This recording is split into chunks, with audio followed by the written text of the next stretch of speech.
Il aurait été le navire russe le plus grand, le plus lourd, le plus puissant et le plus blindé ayant jamais existé.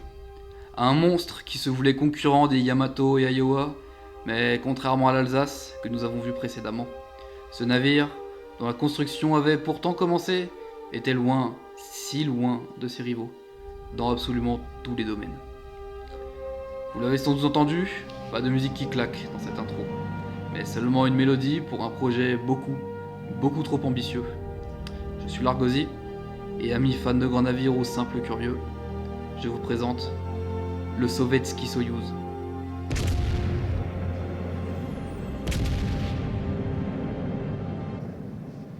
L'histoire de Sovetski Soyouz commence en 1905, date de la grande bataille de Tsushima, apogée de la guerre russo-japonaise. Lors de cette bataille, la grande marine russe se verra infliger une immense défaite par la marine impériale japonaise. Ils perdront presque toute leur flotte baltique, composée de nombreux cuirassés. Les survivants rentreront au pays la queue entre les jambes, couverts de honte, tandis que l'échiquier de l'Empire russe commençait à s'effondrer. Ils perdent non seulement leur flotte dans cette bataille, mais aussi tous les territoires leur donnant accès au Pacifique, notamment la Corée et Port Arthur.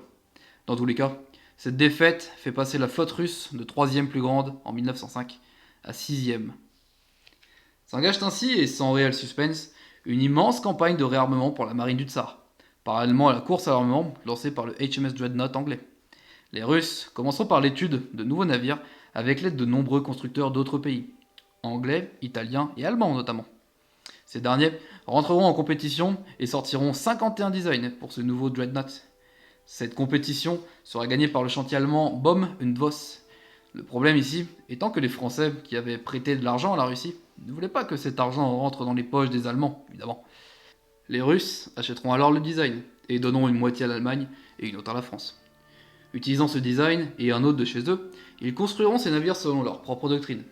Le Gangut, nom de cette classe de Dreadnought, disposait de 12 canons de 305 mm, en tourelle triple. Un agencement presque unique pour l'époque. Ces tourelles seront toutes dans l'axe, mais aucune ne sera superposée aux autres, comme toutes les flottes font.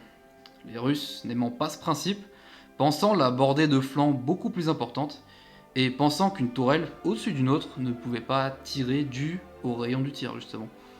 Un parti pris étrange s'il en est, jugeant que toutes les flottes du monde utilisaient déjà des tourelles superposées. Sans même parler du fait qu'un tel design nécessite aussi que les munitions soient placées en plein milieu du navire, les rendant très vulnérables s'ils veulent utiliser toute leur puissance. Et rendant aussi la protection anti-torpille basiquement absente, due au manque de place, entre les munitions et les turbines. Le navire avait aussi d'autres défauts, notamment le blindage. Les tourelles étaient très peu blindées et très vulnérables. De nombreuses parcelles du navire étaient elles aussi très vulnérables, telles que les barbettes et la tour de commandement. Et évidemment, comme dit plus tôt, le navire était très vulnérable aux mines et aux torpilles. Tout n'est pas acheté cependant. Le navire dispose tout de même d'un gros armement et est plutôt rapide pour son type. La classe suivante, Imperatriza Maria, sera une classe très similaire au Gangut.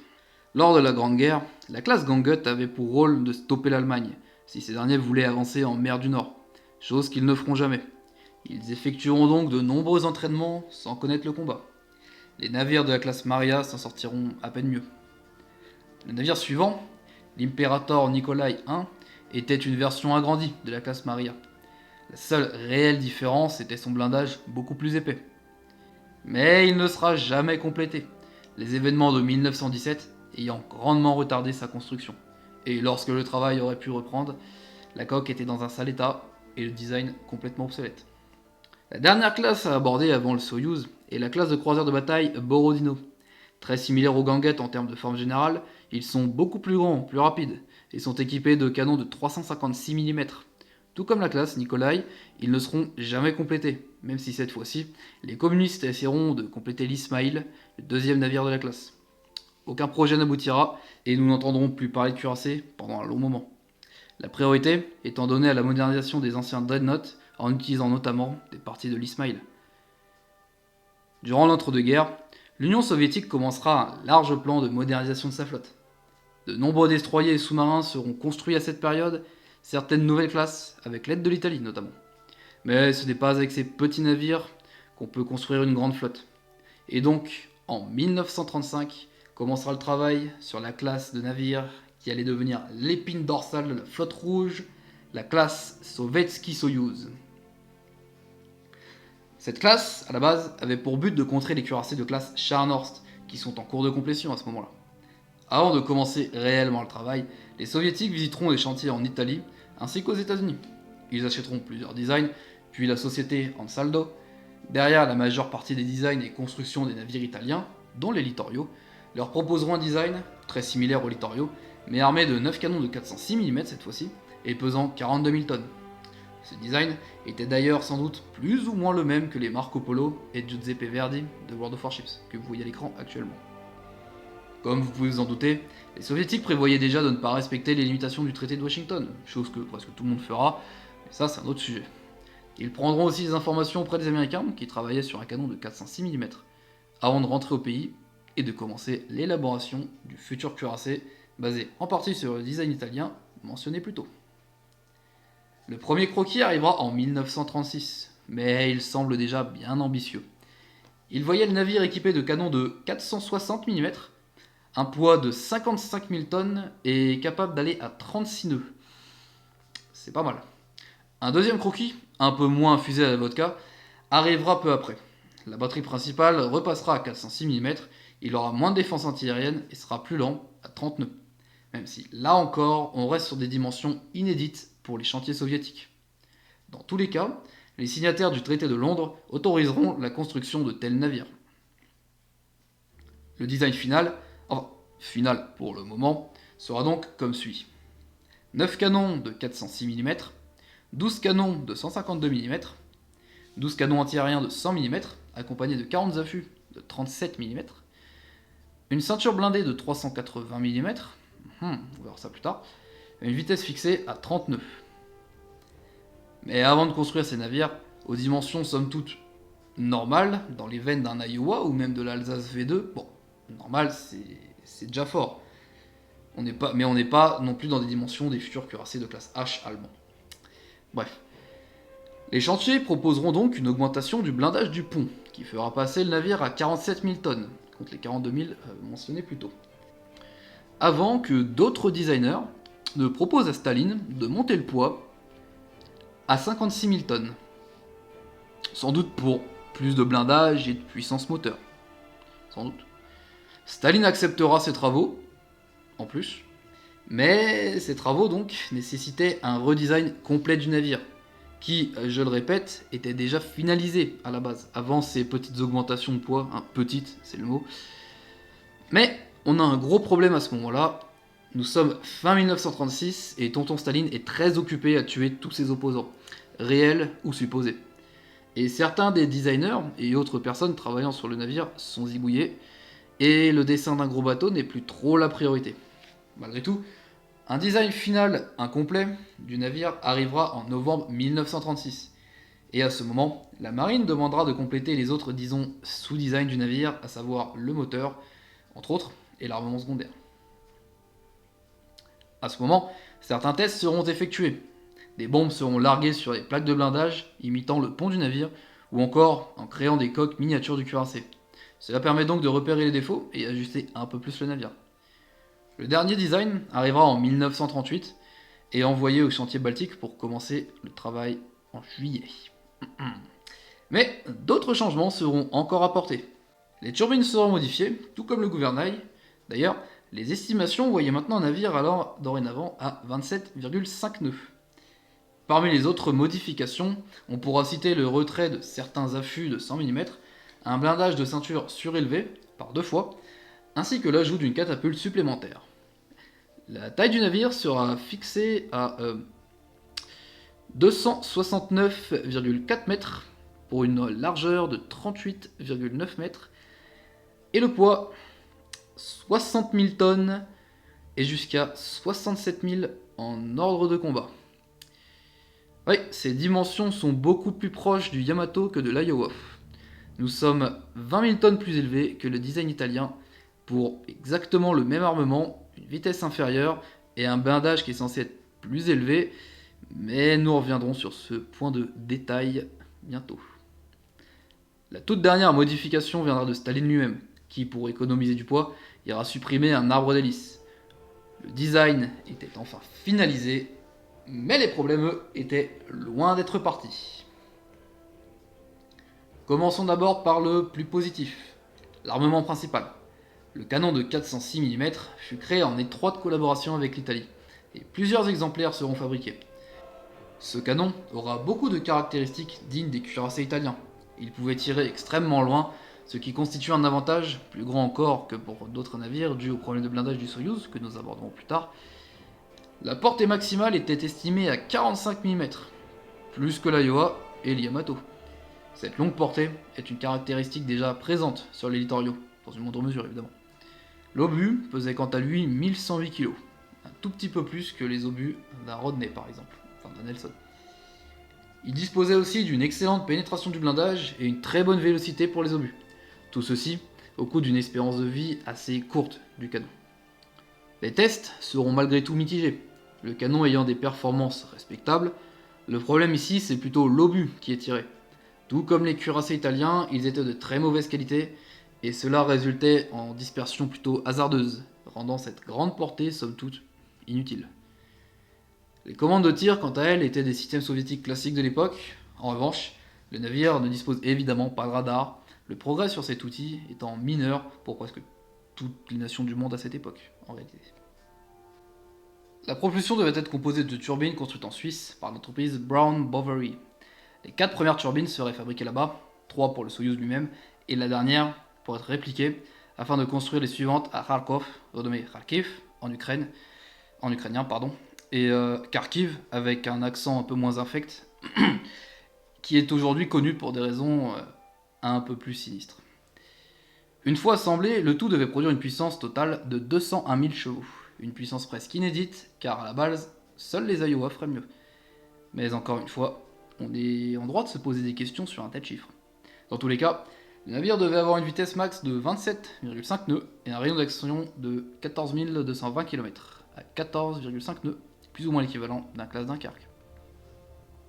Bien, maintenant qu'on a attaqué le côté un peu plus positif, et encore, tout ce qui concerne la propulsion, c'est sur le papier, on peut maintenant aborder le réel problème de ces navires, le blindage. A la base, le blindage devait être très épais, au moins équivalent au Yamato. La ceinture et la citadelle devaient résister à des obus de 406 mm, avec plus d'épaisseur avant la proue, due à la position des munitions. Cela donnait des chiffres de 375 mm pour la ceinture jusqu'à 420 mm au niveau de la soute avant. Le pont allait de 25 à 155 mm et la citadelle à 230 mm. Et je ne parle pas des différentes variations d'épaisseur un peu partout sur les navires, souvent plus épaisses que moins. À titre de comparaison, un navire de classe South Dakota, qui est objectivement le meilleur cuirassé du traité de Washington, dispose d'une ceinture de 310 mm, un pont équivalent au Soyouz qui va de 16 à 154 mm, et une citadelle de 287 mm. Une épaisseur supérieure qui peut s'expliquer due au blindage du tout ou rien, comme les classes Nelson par exemple. Les parties vitales du Soyouz sont donc moins bien protégées, mais rattrapées par une épaisseur de ceinture bien supérieure. Les tourelles étaient aussi sacrément blindées. 495 mm sur l'avant, 230 mm pour le toit et les côtés, et une barbette à 425 mm.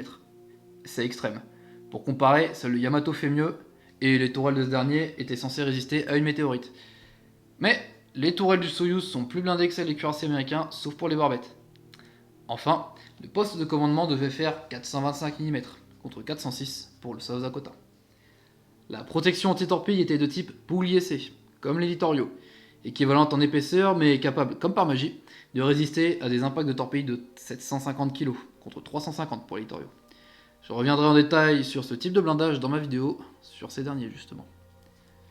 Un tel niveau de blindage est inédit sur un navire de cette taille. C'est bien beau de comparer avec le South Dakota, mais ce dernier fait 65 mètres de moins et est le meilleur cuirassé en construction à ce moment. Et le Soyouz est supérieur en blindage dans presque tous les domaines, si ce n'est la citadelle, inférieure de 57 mm, mais compensée par une ceinture plus épaisse de 65 mm jusqu'à 110 sur certaines parties. Les tourelles du Soyouz sont plus épaisses, alors que les tourelles américaines étaient les plus blindées de l'époque. Et un système anti-torpille censé être révolutionnaire au moment de la construction. Un chiffre intéressant, c'est 23 306 tonnes. C'est quoi ce chiffre ? Eh bien, c'est le poids total dédié à la protection du Sovetski Soyouz. Plus que le Yamato, c'est presque le poids du Dunkerque, Et c'est là que ça coince. Les Russes ne pouvaient pas fabriquer des plaques sémentées de plus de 230 mm. Rappelez-vous quand je disais que la ceinture du South Dakota c'était 310 mm. Les Russes, pour avoir un blindage suffisamment épais, au même niveau que leurs contemporains sur le papier, étaient obligés d'assembler plusieurs plaques d'une épaisseur inférieure. Et cela créait beaucoup de problèmes, que ce soit de stabilité, de protection réelle ou évidemment de poids. Sans même parler de la qualité de l'acier qui était très très mauvaise. Les tests réalisés sur les plaques de blindage échouèrent presque tous, les tests de résistance pardon. Mais malgré tout, il fut quand même décidé de continuer avec. Vous pouvez déjà voir où je veux en venir, mais le retour à la réalité sera très dur pour les soviétiques. Avec le Soyouz, lors de la construction de ces derniers, à la base, le plan prévoyait la construction de... Et non, ce n'est pas une erreur, 15 unités. C'est autant que le nom de Littorio, Bismarck, Richelieu et King George prévus réunis. Au final, il sera décidé d'en construire 4. Alors même qu'ils avaient déjà eu beaucoup de mal avec les croiseurs de classe Kirov de seulement 8000 tonnes. Les problèmes d'approvisionnement commenceront dès le début de la construction. Sur les 20 000 tonnes d'acier nécessaires à la construction du Sovetski Soyouz, seuls 1800 en seront acheminés en 1939. Pire encore, la qualité est abyssale, bien loin de ce que les soviétiques sont capables de faire avec des chars. Et tout cela sans compter le fait que les plaques de blindage à plusieurs épaisseurs sont largement en dessous de vraies plaques sémentées en termes d'efficacité. Et au final, seule la moitié de cette production sera gardée. Pour ce qui est des turbines, c'est à peine mieux. Les exemplaires fabriqués par Brown Boveri arrivent sans encombre en Russie en 1939, mais l'usine de Kharkov n'arrivera pas à en reproduire une seule avant l'invasion allemande. Enfin, l'armement s'en sort à peine mieux. Seuls 11 canons au total seront fabriqués et plus tard, un seul sera utilisé lors de la défense de Leningrad. Les 2 exemplaires survivants, ainsi qu'un obus, seront les seuls vestiges de la classe Sovetski Soyouz. 4 unités seront donc mises en chantier. La quatrième, Sovetskaya Belorussia, ne sera pas entamée, après la découverte que ses rivets étaient de piètre qualité, et elle sera donc annulée. La troisième, Sovetska Rossiya, ne sera complétée qu'à 1%. À la fin de la guerre, elle sera donc annulée. La deuxième unité, Sovetskaya Ukraina, verra sa construction entamée en 1938. Lorsque la guerre éclata, elle sera complétée à 18% et pèse 13 000 tonnes.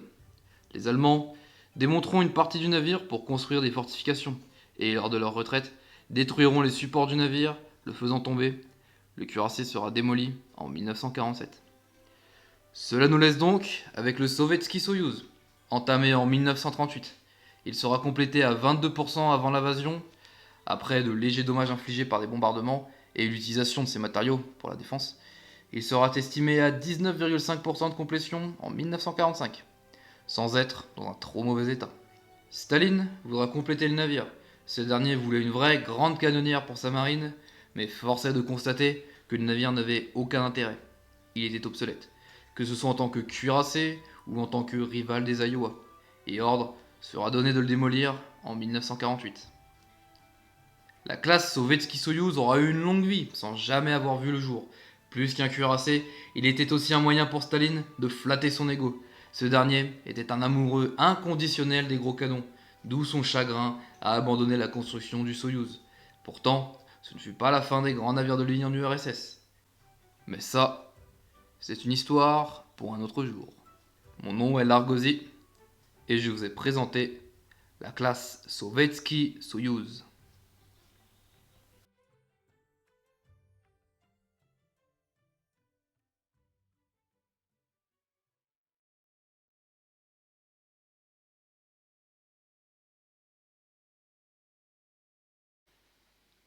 La plus grande canonnière à entrer en chantier en URSS et l'un des plus puissants cuirassés au monde.